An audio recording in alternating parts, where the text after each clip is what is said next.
विजयपुर के हितैषी हमारे कादरी वकील सर कुछ इल्ज़ामात लगा रहे हैं हमारे नगर प्रशासन पर और हमारी नगर पालिका पर और हमारे कमिश्नर पर। इनके एलिगेशंस पे कुछ हमारे सवाल हैं, आइए बात करते हैं कादरी वकील से। सर हमारा पहला क्वेश्चन है, आप इल्ज़ाम पर इल्ज़ाम लगा रहे हैं, उसके लिए आपके पास प्रूफ भी है बोल के आप बोल रहे हैं, इसका नेक्स्ट एक्शन आप क्या लेने वाले हैं? देखिए मैडम, इल्ज़ाम मैं लगा रहा हूँ ऐसा नहीं है, उनके अपराध उजागर कर रहा हूँ मैं। वो जो गैरकानूनी काम कर रहे हैं उसको मैं हाईलाइट कर रहा हूँ। ये सरकार की और जिला अदालत की रिस्पॉन्सिबिलिटी है, because they have the executive power to do something. Sir अभी एज अ वकील अगर उसका कोई एक्शन नहीं लेते हैं तो आपके एलिगेशंस तो बेकार जाएंगे, उसके बारे में आपने क्या सोचा? एलिगेशन बेकार नहीं जाएंगे, हम ऑलरेडी डाटा कलेक्ट कर चुके हैं। इससे पहले भी हमने रिकॉर्ड कलेक्ट किया था, सरकार को हमने अवगत भी किया था इस चीज़ का। अगर सरकार इस मामले में गंभीर नहीं होगी तो एक वो जनप्रतिनिधि रहने की वजह से उनको एक स्पेशल प्रिविलेज है। तो मैं स्पीकर, अगर अधिवेशन चल रहा है तो स्पीकर, नहीं तो गवर्नर, उनको प्रोसिक्यूशन की अनुमति देना चाहिए। मैं ऑलरेडी प्रोसिक्यूशन के लिए उनको गवर्नर को अर्जी दिया हूँ।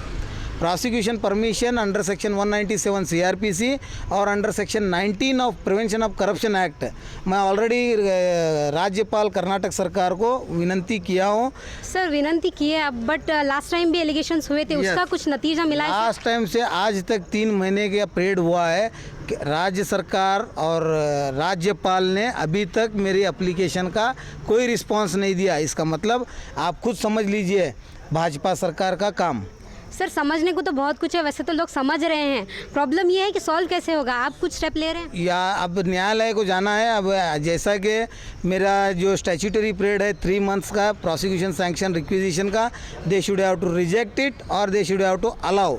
If they are not done anything as per Subramanya Swamy versus union of India case reported 2011, उसमें जो है 3 महीने के अंदर अगर कोई कॉम्पिटेंट अथॉरिटी अगर प्रोसिक्यूशन सैंक्शन नहीं देता है तो डीम्ड ग्रांटेड बोल के जो है कोर्ट उसको सदने ले सकती है। तो मैं प्राइवेट कंप्लेंट के जरिए से मैं न्यायपालिका में ही मैं न्याय ले सकता हूँ उसको। सर आप सारे मुद्दों पे, जिन मुद्दों को उठा के बात कर चुके हैं, सारे मुद्दों को मिला के रिजल्ट ले रहे हैं या फिर अलग अलग? स्पेशल कोर्ट भ्रष्टाचार के लिए होती है, जातिवाद के लिए कोई कोर्ट नहीं। जातिवाद के लिए इंडियन पेनल कोड की कोर्ट है। सर और ये मॉन्यूमेंट के बारे में जो भी आपने बात की, उस बारे में आप क्या रिजल्ट एक्सपेक्ट करते हैं? मॉन्यूमेंट देखिए मैडम, ये जिलाधिकारी का मूल कर्तव्य और रिस्पॉन्सिबिलिटी है। एक जिले का जिलाधिकारी जब असमर्थ होता है तो ऐसी घटनाएं घटती हैं।